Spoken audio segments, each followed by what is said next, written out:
The city was already breaking.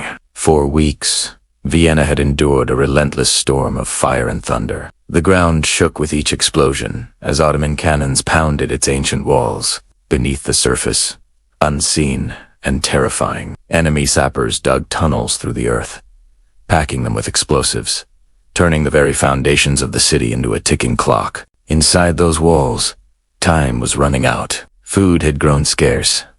Bread was rationed.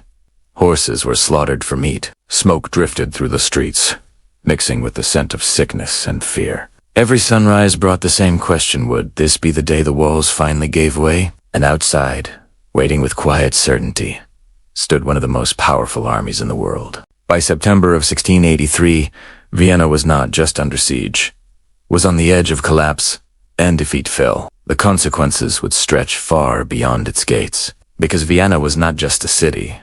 It was the doorway to Europe. To understand why this moment mattered so much, you have to zoom out beyond the smoke, beyond the battlefield, into a centuries-long story of expansion, ambition, and collision between worlds. For generations, the Ottoman Empire had risen as a dominant force across 3 continents. From the moment it captured Constantinople in 1453, it had steadily pushed westward into Europe, absorbing territories, defeating kingdoms, and reshaping the balance of power. This was not chaos. It was strategy. Each campaign was calculated, each victory built upon the last. By the late 17th century, the Ottomans controlled vast portions of Southeast Europe, including Hungary, and stood as a constant presence along the frontier of the Habsburg Empire. And always, just beyond reach, stood Vienna, a prize, a symbol, a gateway. If Vienna fell, the road into Central Europe would open wide. The German states, fragmented and divided, would lie vulnerable. Trade routes, political influence, and military dominance would all shift dramatically. This was not just another siege. This was a turning point waiting to happen. Leading the Ottoman campaign was Grand Vizier Kara Mustafa Pasha, a man of ambition, confidence, and immense responsibility. He commanded a massive, well-organized force-tens of thousands of soldiers, including elite janissaries, cavalry units, artillery divisions, and engineers trained specifically for siege warfare. When his army advanced toward Vienna in 1683, it moved with purpose. The Archesfeld defenses were overwhelmed, and by July, Vienna was completely surrounded. Inside the city, command fell to Count Ernst Rüdiger von Starhemberg. He faced an impossible task: hold the line against a force that outnumbered and outgunned his own. Somehow survive long enough for help to arrive, if help arrived at all, because that was the uncertainty hanging over everything. Europe was divided. Religious tensions between Catholic and Protestant states had fractured alliances for decades. Rivalries between kingdoms often outweighed any sense of shared threat. Even as Vienna faced destruction, many rulers hesitated. Why commit troops? Why risk resources? Why fight for a city that wasn't theirs? And so, Vienna stood largely alone. Day after day, the Ottomans tightened their grip. Their artillery blasted the walls relentlessly, creating cracks and weak points. Their engineers dug deeper, placing explosives beneath bastions and towers. When detonated, entire sections of the wall would collapse in an instant, leaving defenders scrambling to plug the gaps. The fighting was constant. Defenders launched countermines, digging their own tunnels to intercept the enemy below ground. When mit, brutal hand-to-hand combat erupted in darkness, lit only by flickering torches and sparks. Above ground, soldiers repaired breaches under fire, hauling rubble, building makeshift barricades, doing anything to keep the city standing one more day, one more hour, one more moment. But exhaustion was setting in. Disease spread through the crowded streets. Civilians suffered alongside soldiers. The sound of explosions became a constant rhythm, impossible to ignore, impossible to escape. And still, no army appeared on the horizon. By early September, the situation had reached a breaking point. The walls were crumbling faster than they could be repaired. The Ottomans were preparing for a final, decisive assault. Their troops gathered, their positions strengthened, their confidence growing. They believed victory was close, and they weren't wrong. In sight, Vienna hope was fading, not gone, because somewhere beyond the hills, beyond the forests, beyond the uncertainty, A decision was being made that would change everything. A decision that would bring together an unlikely alliance. A decision that would lead to one of the most dramatic moments in military history. But at that moment, inside those battered walls, no one knew if it would come in time, or if it would come at all. The city held its breath, and the clock kept ticking. Beyond the shattered walls of Vienna, beyond the smoke and thunder of the siege, a different kind of battle was unfolding. One not fought with swords or cannons, but with hesitation, politics, and time. Because saving Vienna was never guaranteed. Across Hudopi, rulers watched the situation carefully, but not all were eager to act. Old rivalries lingered. Religious divisions still cut deep. The memory of recent conflicts made cooperation fragile at best. For many, the fall of Vienna was tragic, but not necessarily their problem. And yet, there were those who understood what was at stake. Among them stood a man shaped by war, a king who had spent much of his life fighting on the shifting frontiers of Eastern Europe. John III Sobieski of Poland. Sobieski was not just a ruler, he was a battlefield commander, a strategist. He knew the Ottoman Empire was not simply another enemy. It was a force that, if left unchecked, would continue to expand. Vienna, to him, was not a distant city. It was a line, and if that line broke, everything behind it would be exposed. So while others hesitated, Sobieski made his choice. He would march. But even with his determination, this was no simple task. Mobilizing an army in the 17th century was a slow and complex process. Troops had to be gathered, supplies organized, routes secured. Coordination between different states added another layer of difficulty. This would not be a single army.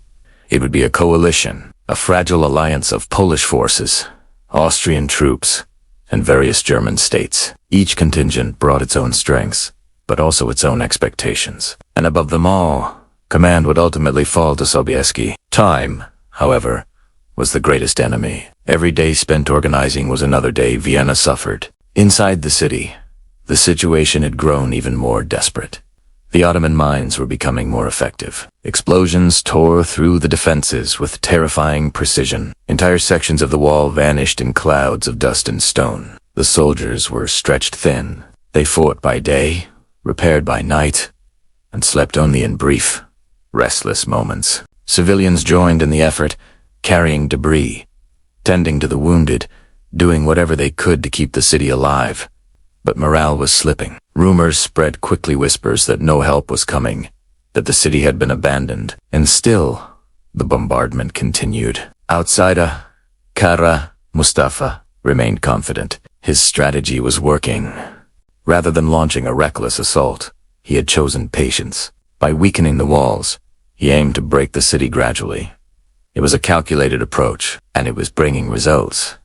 But there was one critical flaw. Time was not entirely on his side, because while Vienna suffered, the coalition army was finally moving. Sobieski's forces began their march south, joined by Austrian and German contingents. It was not a perfectly unified force. Language barriers and logistical challenges made coordination difficult.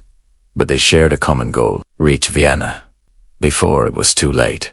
The journey was grueling. The terrain was rough, with forests, hills, and narrow passes slowing their progress. Supplies had to be managed carefully. Communication between units required constant attention, and always there was the pressure of time. They knew the siege could not last forever. They knew that every delay brought them closer to arriving too late. As the coalition advanced, scouts brought back reports of the Ottoman camp. It was enormous. Tens of thousands of troops spread across the landscape, supported by artillery, fortifications, and supply lines. The Ottomans had built a system designed to ensure its fall. This would not be an easy battle. And yet, turning back was not an option. By early September, the coalition forces approached the hills overlooking Vienna. What they saw confirmed their fears. The city was barely holding. Smoke rose from within its walls. The Ottoman lines pressed close, their positions strong. For Sobieski and his allies, the situation was clear. There was no time for hesitation, no time for careful planning. If they delayed even, briefly the city might fall. So they made a decision. They would attack immediately. But this was a risk. The coalition army had just completed a difficult march. Coordination was not perfect. The terrain favored neither side. A failed attack could be catastrophic. It could mean the loss of Vienna and the destruction of the army sent to save it. And yet, waiting carried an even greater danger, so preparations began. Troops were organized. Positions were assigned. Plans were drawn with urgency and precision. Every commander understood the stakes. This would be a single, decisive effort. One chance to break the siege. One chance to change history. As night fell, the coalition army stood ready. Below them, the Ottoman camp stretched across the darkness, its fires glowing like a sea of embers. And beyond that, Vienna, still standing, but just barely. Morning would decide everything. Dawn came slowly over the hills of Kallenberg. A pale light crept across the horizon, revealing a battlefield suspended in tension. The air was cool, almost still, as if the world itself was holding its breath. Below, the vast Ottoman camp stretched across the land, its banners barely stirring, its formations steady and disciplined. And above them, hidden among the wooded slopes, the coalition army prepared to descend. This was the moment. There would be no second attempt. As the first rays of sunlight touched the hills, movement began. The coalition forces advanced in stages, carefully navigating the uneven terrain. On the left and center, German and Austrian troops moved forward first, engaging Ottoman outposts and testing their defenses. The initial clashes were fierce. Ottoman soldiers responded quickly, forming lines, bringing muskets and artillery into action. The sound of gunfire shattered the quiet of the morning, echoing through the hills. Smoke began to rise again from the battlefield. The fighting was brutal and immediate. Infantry pushed against infantry, struggling for ground inch by inch. Cannon fire tore through formations, leaving gaps that were quickly filled. Officers shouted orders over the chaos. For hours, neither side gained a decisive advantage. The Ottomans were experienced and well prepared, adapting quickly to the surprise attack.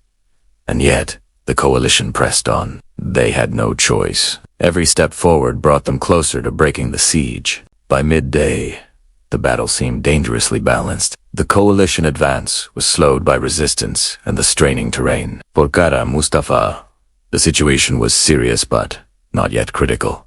He trusted in his army's strength. Victory was still within reach.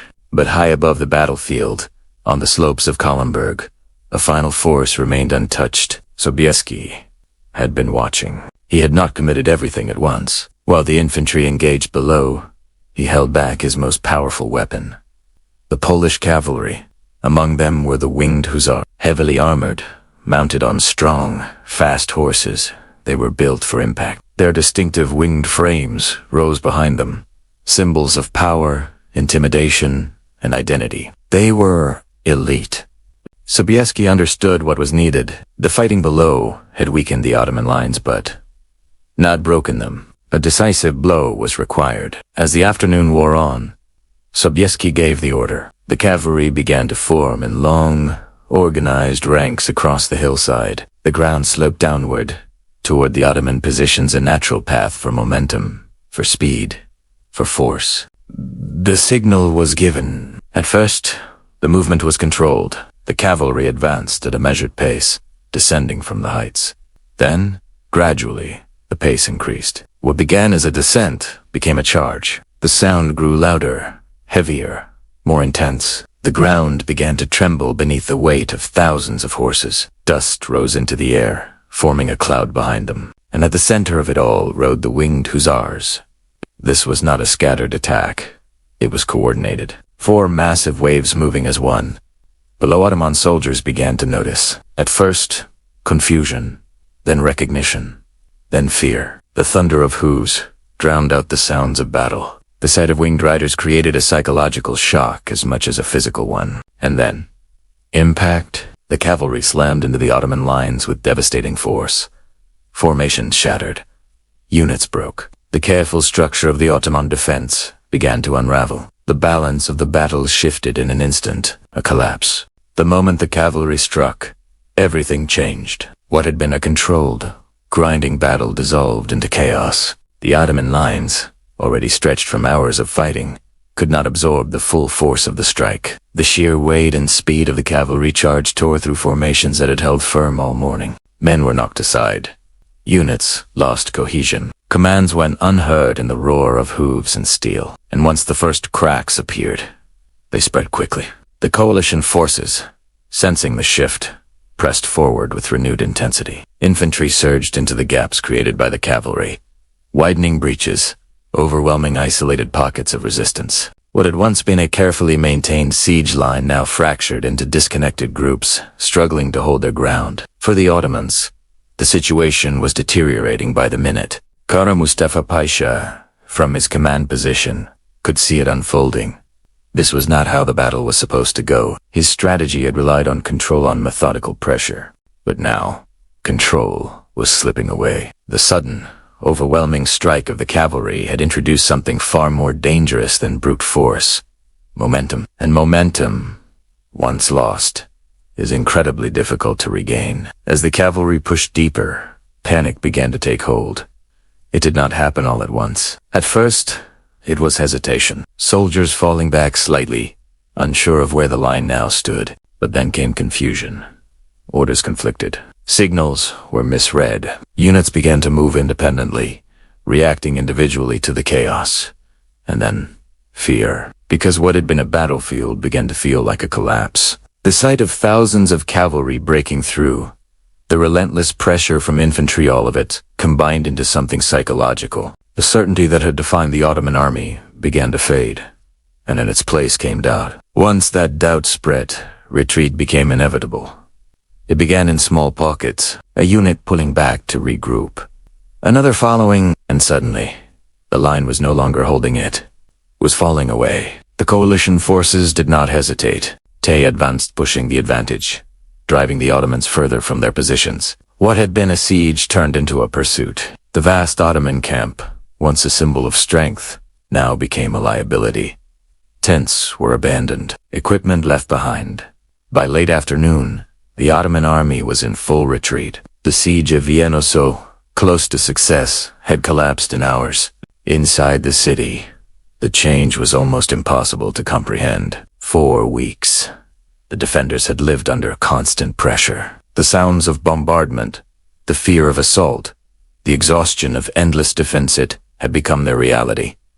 And now, suddenly, it was over. From the walls, they could see it. The enemy pulling back. The battlefield shifting. Relief did not come as a single moment of celebration. It came slowly, cautiously. Because after enduring so much, it was difficult to believe that survival had truly arrived. But as the hours passed, the truth became undeniable. Vienna had been saved. Not by chance, not by inevitability, but by a single, decisive intervention at exactly the right moment. For Sobieski, the victory was complete. He reportedly sent a message to the Pope. We came. We saw. God conquered.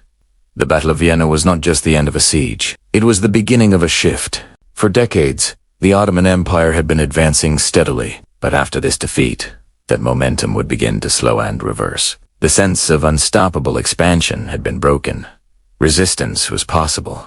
Victory was possible, and unity could alter the course of history. The full impact would only become clear over time. What happened after Vienna would shape the next chapters of European history. In the immediate aftermath of the battle, the fields around Vienna told a quiet, powerful story. What had once been a vast, organized Ottoman encampment filled with banners, tents, and the machinery of war now lay scattered and abandoned. Equipment, weapons, and supplies were left behind in the haste of retreat. The silence that followed the chaos felt almost unreal. For Vienna, survival came with a cost. The city had endured weeks of destruction. Entire sections of its defenses were reduced to rubble. Homes were damaged, streets scarred, and countless lives had been lost or forever changed. The victory did not erase that suffering, but it gave it meaning. Because Vienna still stood, and that fact alone sent ripples across Europe. News of the victory spread quickly. What had seemed like an inevitable fall and unstoppable Ottoman triumph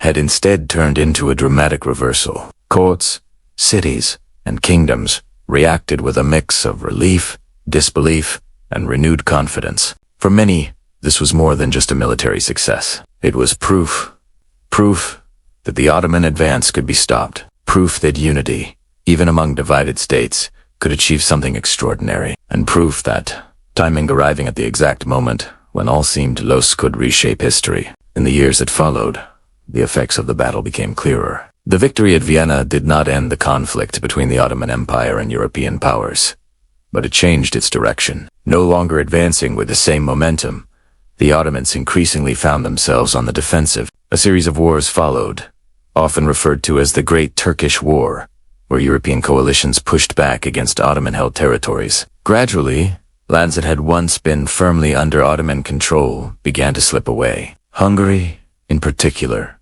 became a central battleground, and over time the balance of power shifted. This was not a sudden collapse. Empires do not fall in a single moment, but Vienna marked the beginning of a long transformational turning point, where expansion gave way to resistance, and dominance began to face limits. For John III Sobieski, the victory secured his place in history. He returned to Poland not just as a king, but as a defender of Europe. His leadership at Vienna became the defining achievement of his reign, a moment where decisive action met opportunity. Yet, like many figures in history, his legacy was shaped by more than just one battle. The coalition that had formed to save Vienna did not remain permanently united.